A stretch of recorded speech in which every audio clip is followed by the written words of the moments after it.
दोस्तों बजट का आया हुआ है एक दिन डीप एनालिसिस के पास जानते हैं कौन सा विनर सेक्टर और कौन सा लूजर सेक्टर। सो दोस्तों जैसे कि मैंने अपने पहले वीडियो में बताया था कि गवर्नमेंट का फोकस एनर्जी और डेटा सेंटर्स पे रहेगा, तो वैसा ही हुआ। गवर्नमेंट का जो ओवरऑल बजट रहा वो स्पेकुलेशन को कम करना और मैन्युफैक्चरिंग और मॉडर्नाइजेशन को बढ़ाने पे रहा। तो इसी वजह से एसटीटी बढ़ाया गया और जो सबसे डिसएडवांटेज जिस सेक्टर के लिए वो है market infra stocks like BSc, MCX और ब्रोकर स्टॉक्स, इनसे आपको दूर रहना चाहिए क्योंकि एसटीटी बढ़ने की वजह से उनके वॉल्यूम इम्पैक्ट होंगे, जिस वजह से मार्जिन और प्रॉफिटेबिलिटी में फ़र्क आएगा।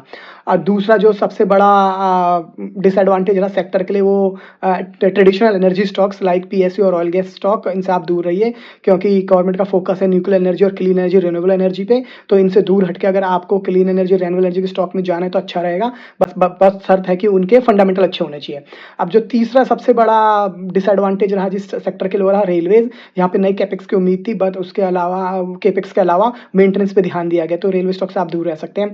अब बात करते हैं कौन से विनर रहे, बड़े विनर रहे। तो सबसे बड़ा विनर रहा डेटा सेंटर। यहाँ पे 2047 तक जो भी कंपनी अपना डेटा सेंटर इंडिया में बनाएगी उसके लिए टैक्स नहीं लगेगा। तो ऐसे में ऐसी कंपनी जो ऐसा इंफ्रा बनाती है like Anantraj industry, techno electrics और नेटवर्क, इस पर आप नजर बना सकते हैं।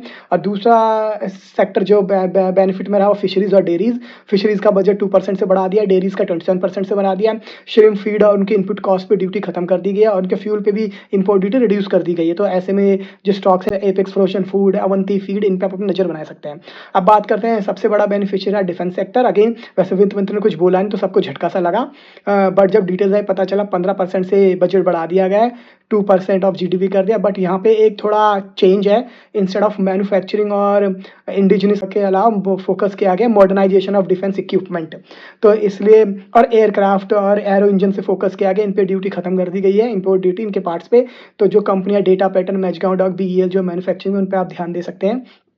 ओके, अब बात करते हैं आईटी इंडस्ट्री। जो आईटी इंडस्ट्री दिनों से बैठी हुई थी, इस बजट से थोड़ा उसका बूस्ट मिला है क्योंकि इनका जो वो है फ्री हार्बर थ्रेशोल्ड है वो 300 करोड़ से 2000 करोड़ कर दी गई है। इसलिए आईटी कंपनी को फायदा होगा, इनके मार्जिन पे काफ़ी अच्छा फर्क पड़ेगा।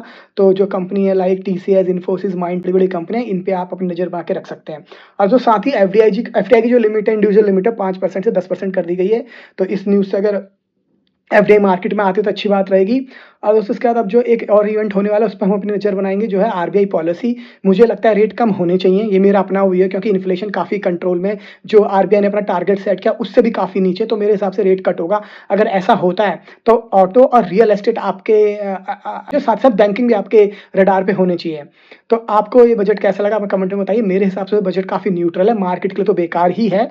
और ऐसी इन्फॉर्मेशन चैनल को सब्सक्राइब करें। धन्यवाद।